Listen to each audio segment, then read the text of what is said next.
সকলোকে নমস্কাৰ।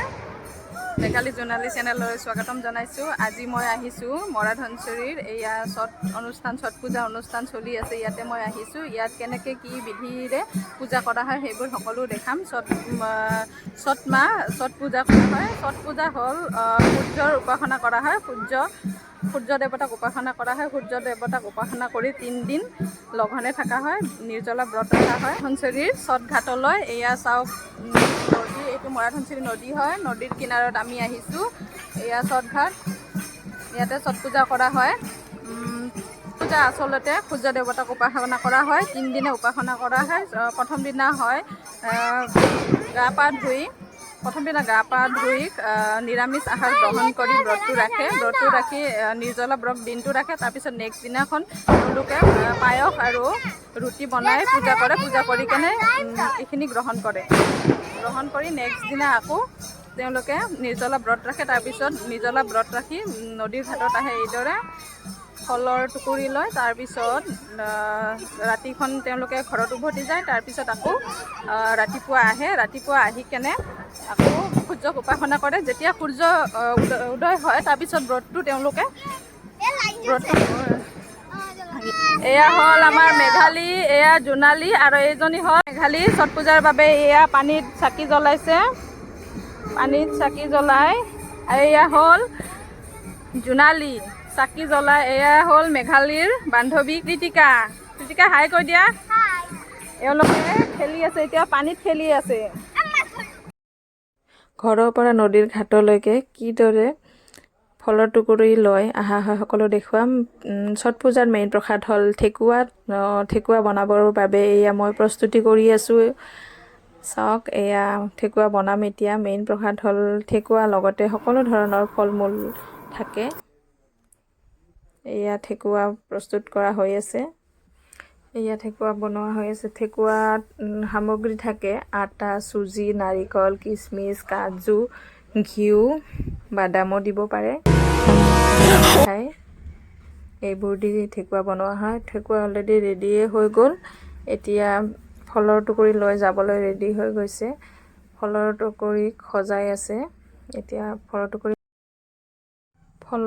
টুকুৰি সজোৱা হৈ গৈছে। এতিয়া যাবলৈ ৰেডি হৈ গৈছে। যোৱাৰ আগতে টুকুৰিটো থোৱাৰ ঠাইখিনিত গোবৰেৰে মুচি লৈ তাত ৰংগলী আঁকি দিয়া হয়। ৰংগলী আঁকি তাত টুকুৰিটো থোৱা হয়। তাৰপিছত টুকুৰিটোত চাকি জ্বলাই লোৱা হয়। চাকি জ্বলাই তাত সেৱা কৰা হয়। সেৱা কৰি তাৰপিছত সেৱা জনাই মূৰত তুলি লোৱা হয়। এইদৰে চাকি জ্বলাই লৈ নদীৰ ঘাটলৈ যোৱা হয় আৰু চাকিটো নুনুমুৱাকৈ আকৌ ঘৰলৈ উভতাই লোৱা হয়। এইদৰে টুকুৰিটোত চাকি জ্বলাই লৈ নদীৰ ঘাট পায়গৈ। তাৰপিছত নদীৰ ঘাটত এইদৰে পূজা কৰে। পূজা কৰি আৰু যেতিয়ালৈকে সূৰ্য অস্ত নাযায় তেতিয়ালৈকে নদীৰ পানীত উপাসনা কৰে। তাৰপিছত সূৰ্যটো যেতিয়া অস্ত যায় তাৰপিছত তেওঁলোকে ঘৰলৈ উভতি আহে। উভতি অহাৰ পিছত কিছুমানে ৰাতিখন নিজৰ নিজৰ ঘৰত কুঁহিয়াৰৰ মাজত চাকি জ্বলাই কুচি বুলি কয়, সেইটো নিয়ম কৰে। নিয়ম কৰি আকৌ 12টা বজাত তেওঁলোকে নদীৰ ঘাটত যায়। আকৌ তাতেও সেইটো নিয়ম কৰে। নিয়ম কৰি আকৌ ঘৰলৈ উভতি আহে আৰু ৰাতিপুৱা 4টামান বজাত সূৰ্য উদয় নোহোৱাৰ আগে আগে নদীৰ ঘাটত উপস্থিত হয় আৰু পূজা কৰিবলৈ আৰম্ভ কৰে। তেওঁলোকে পূজা কৰি তাৰপিছত নদীৰ পানীত থিয় হৈ সূৰ্য দেৱতাক উপাসনা কৰে। এই ছট ঘাটটোত মৰা ধনশিৰি নিবাসী নেপালী সম্প্ৰদায়ৰ মহিলাসকলে ইয়াত আহি কীৰ্তন কৰি প্ৰত্যেক বছৰে আহি ইয়াত সহযোগিতা আগবঢ়ায় তেওঁলোকে।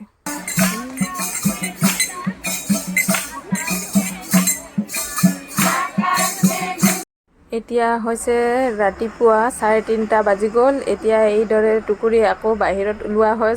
চাকি জ্বলোৱাই থাকে, চাকিটো নুমিবলৈ দিয়া নহয়। এইদৰে টুকুৰি ওলোৱা হৈ গ'ল। এতিয়া আকৌ এইদৰে আগৰ দৰে টুকুৰিটোক সেৱা কৰি লোৱা হ'ব। লৈ নদীৰ ঘাটত পাই গ'লোহি আমি। এতিয়া নদীৰ ঘাটত এয়া চাওক, এইদৰে উদযাপন কৰা হৈছে। এইদৰে ফটকা ফুটাই উদযাপন কৰা হৈছে। এতিয়া চাওক, 4টা পাৰ হ'লহি। এতিয়া আকৌ ভক্তসকল নদীত এইদৰে সূৰ্য দেৱতাক উপাসনা কৰিবলৈ লৈছে। যেতিয়ালৈকে সূৰ্যটো উদয় নহয় তেওঁলোকে এইদৰে নদীৰ পানী ঠাণ্ডাৰ মাজতো তেওঁলোকে এইদৰে উপাসনা কৰি থাকিব। এয়া চাওক, বহি তেওঁলোকে গীত গাই আছে, ভক্তিমূলক গীত গাই আছে।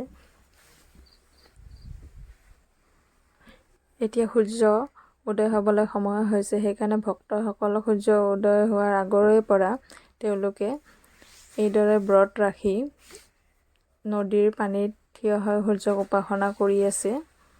এই ব্ৰতটো বহুত কঠিন হয়। তেওঁলোকে নিৰ্জলা ব্ৰত ৰাখি 3 দিনে এইদৰে ঠাণ্ডাৰ মাজতো পানীত তেওঁলোকে থিয় হৈ সূৰ্য দেৱতাক উপাসনা কৰে। যেতিয়ালৈকে সূৰ্য উদয় নহয় তেতিয়ালৈ তেওঁলোকে এইদৰে পানীৰ মাজতে ফল মূলৰ টুকুৰিটো লৈ ধূপ ধূনা চাকি লৈ উপাসনা কৰি থাকে।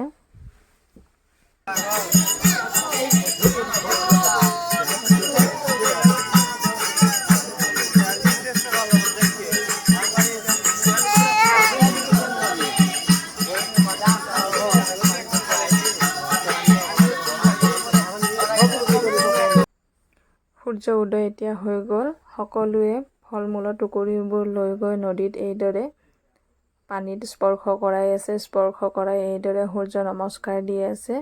লগতে বামুণে আহি গাখীৰেৰে আৰ্ঘা দি আছে। আৰ্ঘা দিয়াৰ পিছত তেওঁলোকে ব্ৰতটো ভাঙিব পৰা হৈ গৈছে। এয়া চাওক, বামুণে এইদৰে গাখীৰেৰে আৰ্ঘা দি আছে। আৰ্ঘা দিয়াৰ পিছত তেওঁলোকে জল স্পৰ্শ কৰি ব্ৰত সমাপন কৰি। ভিডিঅ'টো ভাল লাগিলে লাইক আৰু ছাবস্ক্ৰাইব